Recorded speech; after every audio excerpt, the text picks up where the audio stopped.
और सत्य घटना है।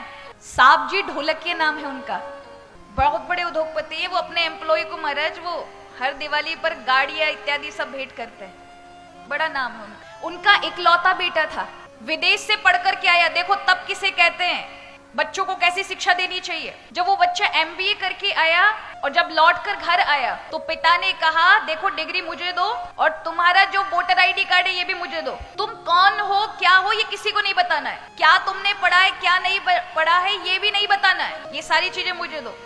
और मैं तुम्हारा टिकट करा रहा हूँ दक्षिण भारत में, जाओ 2 महीना पैसा कमा के लेकर आओ, बिना मेरा नाम बताए, बिना अपनी पहचान बताए, बिना डिग्री के। आपको विश्वास नहीं होगा, इकलौता बेटा था और उसको भेज दिया। 7,000 रुपए उसको दिए, जरूरत पड़े तो ही उपयोग करना, नहीं 7,000 वापस चाहिए और 2 महीने में कितना कमा के लेकर आते हो ये चाहिए। बालक भी आज्ञाकारी था महाराज, गया दक्षिण भारत, गुजराती बालक गुजराती जानता है और पहुंच गया हमारा दक्षिण भारत, जहां हमारा तेलुगु तमिल चलती है ना, अपनी भाषा, इंग्लिश में बात करनी नहीं है। पिता ने सारी चीजें बताई, अगर तुमने कुछ भी चीजों का उपयोग किया तो अच्छा नहीं। बालक भी आज्ञाकारी गया, सबसे मारे पहले तो बड़े बड़े होटल में ही गया, लेकिन किसी ने, क्योंकि डिग्री है नहीं, नाम बताना नहीं है, कुछ है नहीं आधार, किसी ने नहीं उसे जॉब दी, नौकरी नहीं दी। 2-3 दिन हो गए, अब तो भूख से पीड़ित था। 7,000 में से अपने पैसा खर्च करके पेट भरा, लेकिन उसे था कि पिता को 7,000 वापस करने ये कहा है और पैसा कमा के देने। तो फिर सड़क किनारे ढाबों पे जाकर के वेटर की नौकरी मांगी कि मुझे नौकर बना लीजिए कि मैं लोगों को सर्व कर सकूं, परोस सकूं। लोगों ने वो भी नहीं दी। तब किसी एक ढाबे पर महाराज चौथे दिन उसे बर्तन मांजने की नौकरी मिली।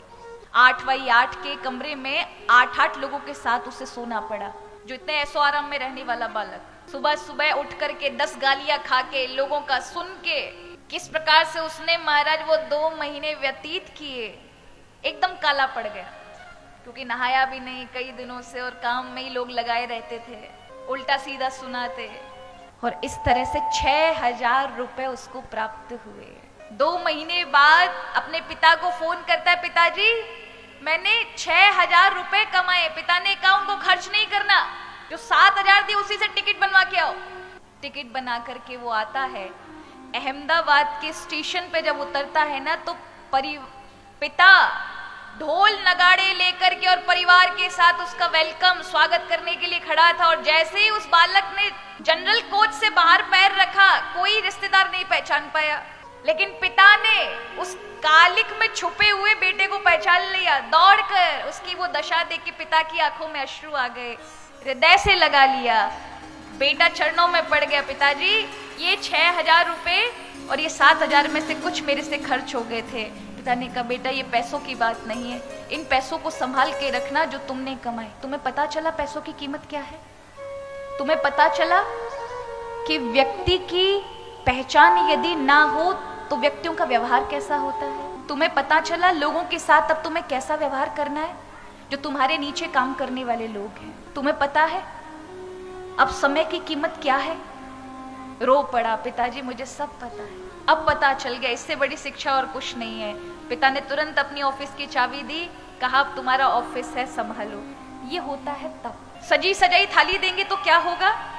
वो समझ नहीं पाएंगे। देनी चाहिए, बच्चों के लिए कमा रहे हैं, लेकिन पहले उन्हें तब करके उन्हें खड़ा तो करें, इस लायक तो बनाएं कि वो किसी पे निर्भर ना बने, इस लायक तो बना के जाएं कि अपने निर्णय वो खुद ले सके। लोगों के साथ जो आपने व्यवहार कमाया है, बच्चों से दुगना कमा कर जाएं।